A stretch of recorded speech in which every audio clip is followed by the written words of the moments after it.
welcome to this week's episode of Inside Property Development, where it is just me. It might be a bit of a quick one, but we will see. So I'm going to follow up on land trading.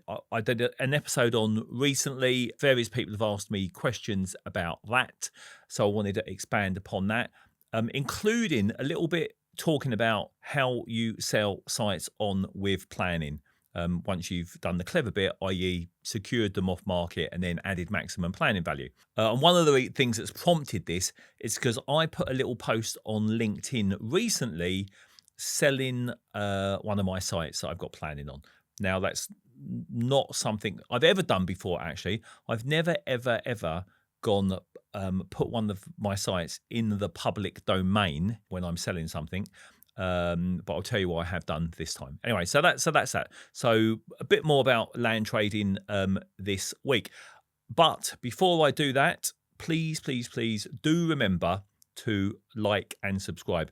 I know it's a pain in the ass asking all the time, but I really want to get the message out there about getting more good quality housing created and supporting the SME house building industry. So if you like and subscribe and comment, then the algorithm will get more people seeing this. So please do that.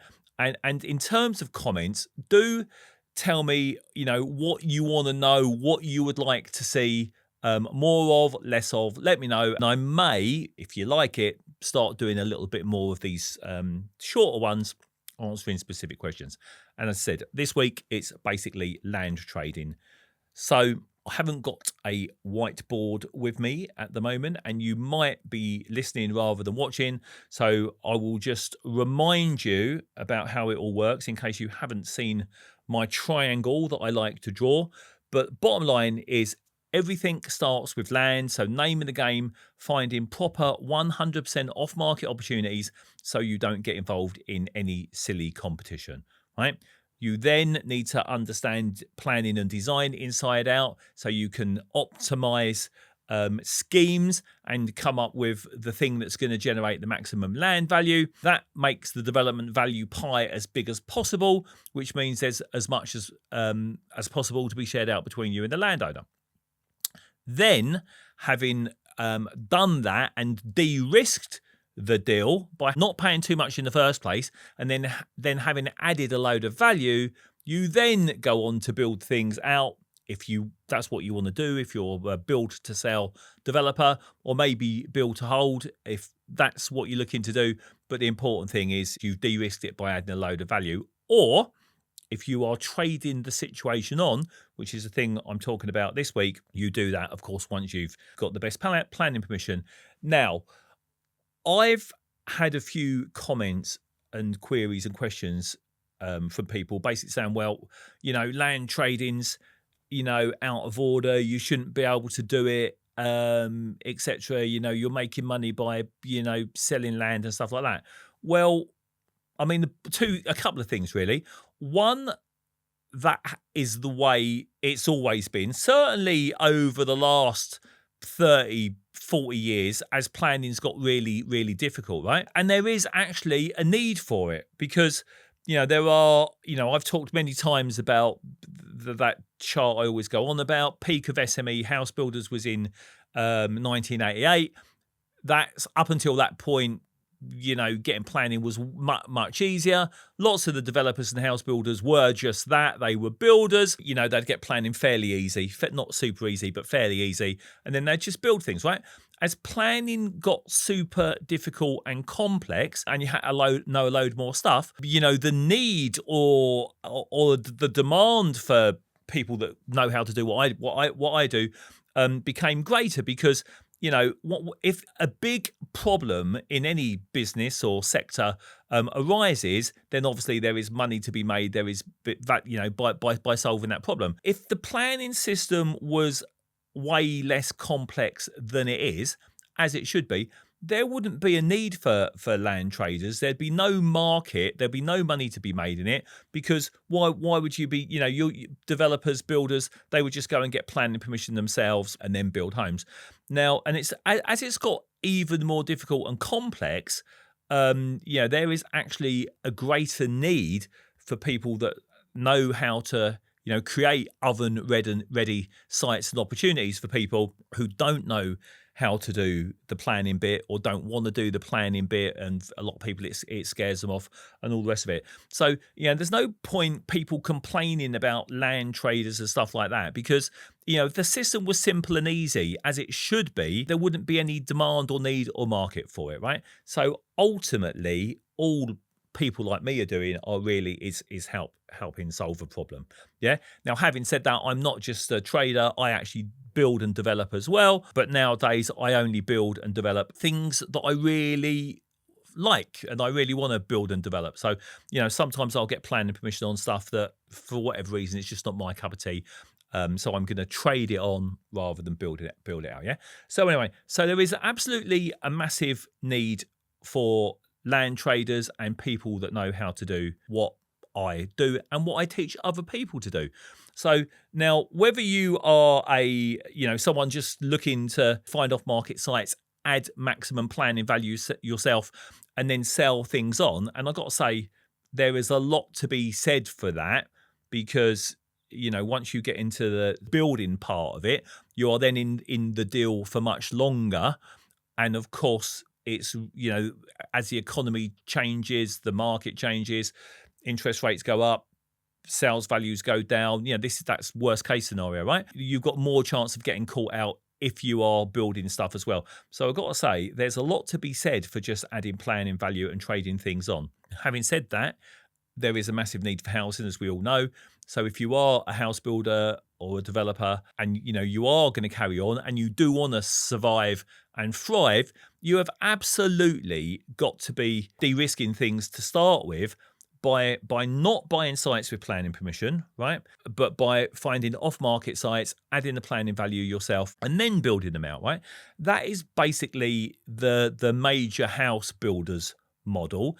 They've got really good at that. They realize that's how it works. That's how they have survived and thrived. Now, obviously, sometimes they do buy sites with planning permission, but the vast majority is, because they've got big building machines to keep going.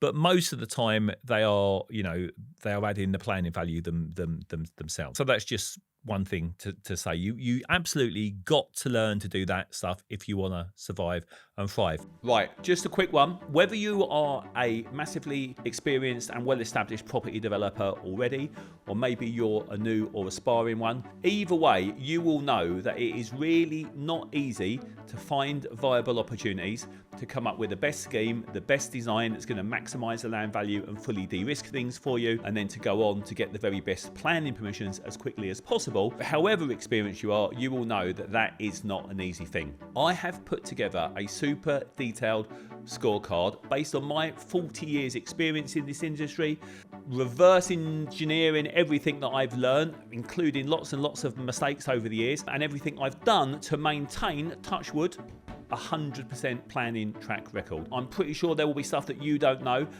Go and do that scorecard. Find out just how good or not your current process is, and I absolutely guarantee you will learn at least a little something, if not a ton. So it's bit.ly/MLA score, all in capitals. You can do the Millbank Land Academy scorecard. I absolutely guarantee you will find some interesting stuff, and it will help you get much better deal. One of the things that has prompted this little, well, it's not a rant really, I'm just telling you how it all works, is this. So I very recently posted on LinkedIn little artist perspective of a site I'm selling. It says, site with detailed planning for 3 houses, Kenley in Surrey, elevated views over SSSI, a site of special scientific interest. Really nice site, lovely views. Demo complete, so I've completed the demolition. The planning permission has been implemented, so it's ready to go. The pre-commencement conditions have been cleared and signed off, and there's 41 grand's worth of seal community infrastructure levy, which I've already paid. Yeah. Now, the reason I've done all of that is so it is 100% ready to go, fully de-risked, because that's what people want.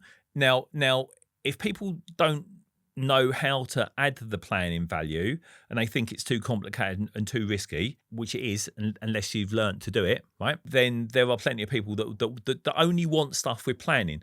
Now, I originally actually was good. It's only a little one. It's only 3 houses. When I first tied up that site and got planning a couple of years ago now, I was going to build it. I had this little plan to create a couple of off-site kit manufactured net zero house designs that I was just going to roll out and then sell and use elsewhere and all the rest of it. So that was my plan for that little one. So that was why I was sitting on it. I just never got round to it in the end. I've since moved to Devon. I'm not going to come back to London just to build 3 houses. It's way too small for me. So in the end, I thought, you know what, I might as well just sell it. Now, historically, when I'm trading sites on, so selling them, I'm not going to build them out. I'm selling them once I've got planning permission. I do that in a very specific way. I don't typically put them on the market. You'll never see them advertised with agents. There's a reason I do that. If you've done my training, you know why that is. I'm not going to give that away here, right? But that's how I normally do it. Obviously, I haven't done it here, so I've had people that I know asking me, "Well, hang on, you don't normally do that. Why are you doing that? Why have I gone public with it and put it on LinkedIn?" And the reason is usually the market for sites of all sorts with planning permission is super crazy hot. Yeah. And most of the stuff I do, whether it's building for myself or flipping, i.e. trading on, is much bigger than 3 houses. I can't remember. This is the smallest thing I've done for years and years and years is a 3-unit scheme. Yeah. So normally the market is super hot. They're normally bigger schemes. There is a very specific way of trading them on, which is the model I usually follow. That's what I teach, what I show how to do. I haven't done it here. i.e., usually I tell people not to put things in the public domain because it's just not the best way to sell them. However, here and for this one, I actually think it is. The reason being, it's a small site, and the person that buys this is probably going to be a little local builder. Yeah, and it's all interesting already. I have been, just as a result of putting this on site. Now I don't know when this podcast is going to come out, but this has been out on LinkedIn for 1 day now. I've got 16,000 followers on LinkedIn. So if we're not connected on LinkedIn, do also get in touch, and I'd love to connect. So a lot of people are going to see this. A lot of people are going to share it. There'll be little builders out there that quite fancy this. It's a nice little site. It's only 3 units that I'm not going to know. I'm not going to get to the way I normally would get to potential buyers, because remember, these are usually on much bigger sites than this. So that's why I've done it this way. Hopefully, well, if you've done training with me, that'll explain why I'm not following the normal trading model, let's call it. If you don't know how I normally do it, then you're going to have to come and do my training, obviously. And obviously, if you want to find off-market sites, add maximum planning value, whether you're an architect, a trader, a developer, whatever you're doing, you're also going to have to come and do my training, which is very good. This is not meant to be a training advert, by the way, but why not take the opportunity to big it up and get you on it? And so if you are interested, actually you'll find us. info@millbanklandacademy.co.uk, actually. So send us a message. We'll tell you what it's all about, how it works. And the other thing, the final reason for selling this, people say, well, why are you selling it? Apart from being too small. Remember, I had been saying for a while now, and it was one of the reasons for starting the podcast, moved away from London. I'm trying to slow it all down, get closer to nature, semi-retire, and not really build as much anymore. So now going forward, my whole sort of purpose, really, all I'm trying to do is help support and regrow the SME house building industry. I've been doing this for a long time. I've learned a load of stuff. I've made a load of mistakes, obviously, but I've got very good at it, and other people need to learn how to get very good at it if they are to survive and thrive in what is a tricky market. So that's it. So the reason I'm selling it, the reason I've gone public with that one, is because, I'm sort of getting out of the game in terms of building stuff. and I want to focus on the training and the mentorship and the helping other people. Having said all that, I have got another couple of little schemes which I will talk to you about in due course. One of them, probably the last thing I will ever build. I've got a 60 home scheme. I'm currently working up the plan in Hertfordshire. I've got really good plans for that, and I would be very disappointed if that doesn't become another award-winning scheme. So I will be hopefully getting planning on that and then building it out. That's the last thing I'm planning to build. Separately to that, I've got a 130 unit scheme in South London. I'm working up an application on. I won't build that one. I will trade that on. So that's it really. So anyway, so that's what I'm up to. That's the reason I've gone public with that one, is really what, land trading is all about. There is a massive need for it. I'll be very interested to see what people say. I'll get a lot of people not liking land traders and saying, well, you shouldn't be allowed to do that and all the rest of it. But, I am creating ripe development sites that people can get on and build, that, they wouldn't, probably many of these schemes wouldn't otherwise exist, because often they're land assemblies, they're complicated deals. Other people wouldn't know how to do them. Planning's tricky. Obviously, I can get the planning. So I'm literally creating, opportunities for people to build out that wouldn't otherwise exist. So, there is obviously a big need for that. I'll be delighted if and when planning gets super simple and everyone can just do it for themselves. But until that time, people like me have got to crack on doing what we're doing. And obviously people like you as well. If you want to do that, if you want to learn how to do that, do get in touch. So that's it really. A bit of a quick one for this week.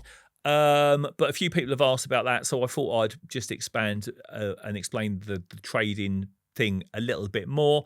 And again, do give us your questions, comments about all of this stuff, because I want to let you know what you need to know. I want to help you where you want to be helped. If you disagree, then by all means, tell us why, and we can have a chat about that. All right, so hopefully that's been good. See you on the next one.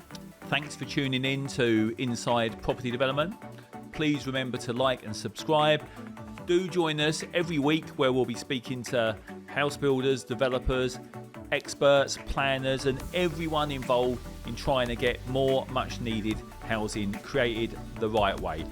We'll learn together how we can collaborate rather than fight, and by working together, we can all help create better places, spaces and homes, and a much more beautiful world.